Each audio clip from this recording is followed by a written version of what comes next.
Katanga, don't force kitu hapa. Okay. No, nisikilize kwanza. Isiwe kama vile mimi ni remote, wewe unaniminyaminya tu unavyotaka wewe. Sasa kama uendi na kama unataka Azam Sports 1 basi uende pale pale kwa Azam Sports 1.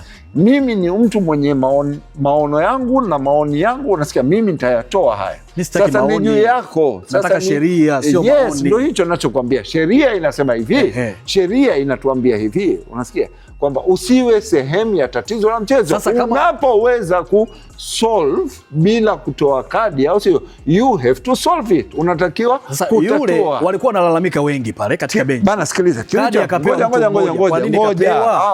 Kwa sababu umekaa juu na mimi nimekaa chini, unanitazama namna hii. Sasa ngoja mimi nisimame juu yako nikuonyeshe authority inavyotuelekeza. Sawa?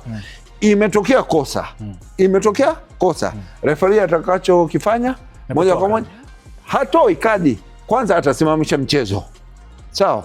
Atatuliza ile tatizo lililoko pale, atatuliza wale watu waliokaa pale, unasikia? Ataleta kwanza utulivu ile eneo. Akishaleta utulivu, ndio aanze kuchukua